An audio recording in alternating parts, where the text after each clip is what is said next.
राहुल गांधी की भविष्यवाणी 100% सच साबित हुई। इंडिगो का मामला अब सुप्रीम कोर्ट पहुंचा और बुरी तरह से मोदी सरकार फंस चुकी है। राहुल गांधी ने एक भविष्यवाणी की थी कि बिजनेस में, जी हां व्यापार में, मोदी सरकार ने जिस तरीके से मोनोपोली को यानी एकाधिकार, किसी एक का अधिकार बिजनेस में मोनोपोली को इंट्रोड्यूस किया है, उससे देश की जनता को बड़ा नुकसान होगा। और आज इंडिगो के सिस्टम जिस तरीके से कोलैप्स कर गई है, जिस तरीके से इंडिगो क्राइसिस के साथ ऐसे ऐसे वीडियोस, तस्वीरें, घटनाएं सामने आ रही है एयरपोर्ट से जुड़ी हुई, कि आप समझ सकते हैं ये मोनोपोली का, एकाधिकार का एक जीता जागता उदाहरण है, जिसे लेकर के राहुल गांधी ने बहुत समय पहले ही मोदी सरकार को, मोदी जी को चिताया था। राहुल गांधी सालों से एक ही बात कहते आ रहे हैं कि जब सरकार कुछ बड़े उद्योगपतियों की मोनोपोली के लिए काम करती है तो घाटा सिर्फ आम आदमियों का होता है। इंडिगो का आज का हाल देखकर वही सच्चाई जो है वो सामने है। आप देख रहे होंगे कि एयरपोर्ट की स्थिति कैसी है। नेशनल, इंटरनेशनल जो फ्लाई करने वाले लोग हैं, जो पैसेंजर्स हैं, वो कितने परेशान नजर आ रहे हैं। दोस्तों, सबसे पहले मैं चाहूंगी कि आप राहुल गांधी का वो बयान सुनिए, फिर आपको मैं बताऊंगी कि ये मामला अब सुप्रीम कोर्ट पहुंचा है और इस केस की किस तरीके की सुनवाई होगी। सबसे पहले राहुल गांधी का वो बयान सुनिए। I want to make something absolutely clear. I've been projected by my opponents in the BJP to be anti-business. I'm not anti-business in the least. I am anti-monopoly. I am anti-creating oligopolies. I am anti-domination of business by one or two or three or five people. I started my career as a management consultant, and I understand the type of things that are required for a business to succeed.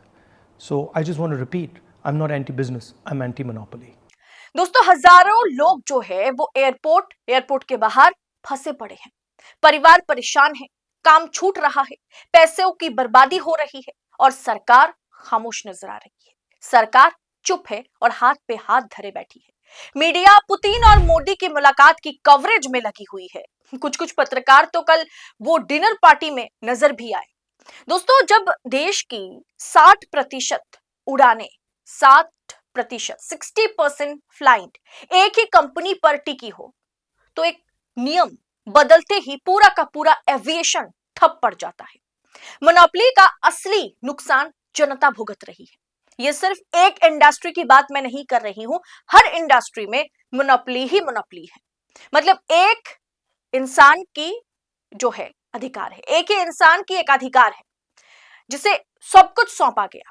Her industry में सिर्फ एक ही आदमी राज कर रहा होगा। स्थिति अब देश की ऐसी है।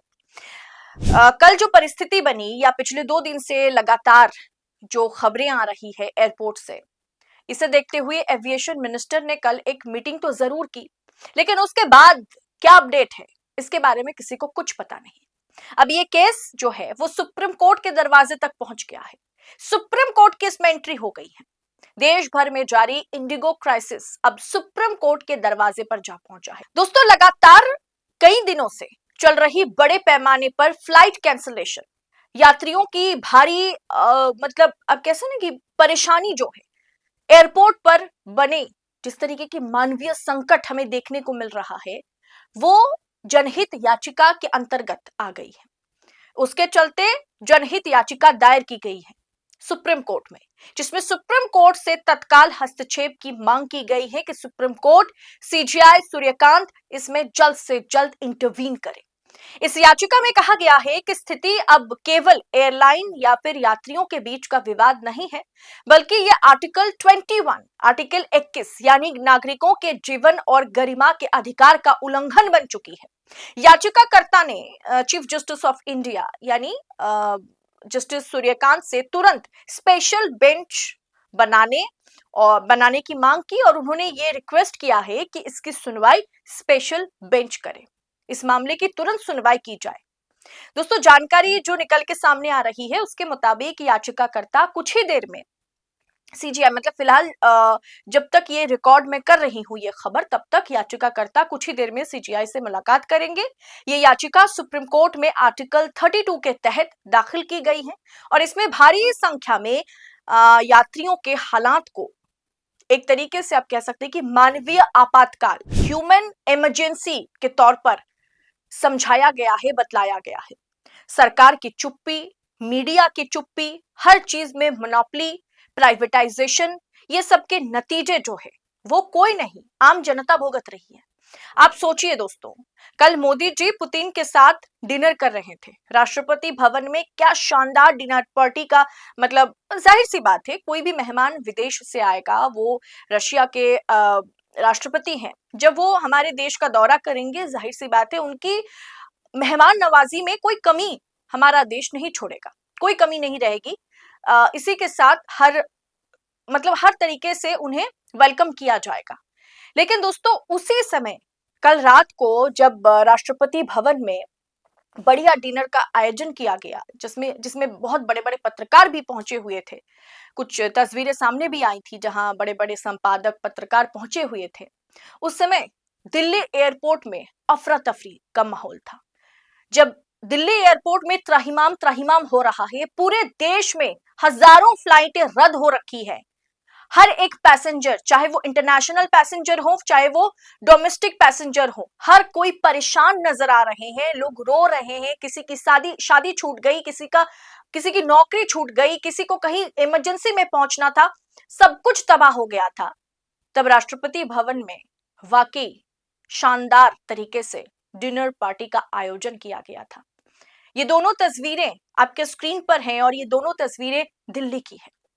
दोस्तों राहुल गांधी ने बार बार कहा है कि देश को एकाधिकार नहीं बल्कि विकल्प चाहिए, ताकि आम आदमी की जिंदगी आसान हो, भारी ना पड़े, उन्हें कोई भी चीज भारी ना पड़े, उनकी जिंदगी हमें आसान करने के लिए हम सरकार चुनते हैं। लेकिन मौजूदा सरकार को सिर्फ चंद खास लोगों से मतलब है, क्योंकि आम आदमी का वोट तो चोरी करके भी वो जीत सकता है। अब देखना दिलचस्प होगा कि सुप्रीम कोर्ट और सीजीआई इस पर क्या स्टैंड लेते हैं।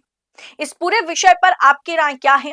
जिस तरीके से राहुल गांधी ने पहले ही सरकार को सुझाया था, पहले से सुझाव दी थी, लेकिन हमेशा की तरह उसे नजरअंदाज किया गया और आज वो 100% वो भविष्यवाणी सच साबित हुई।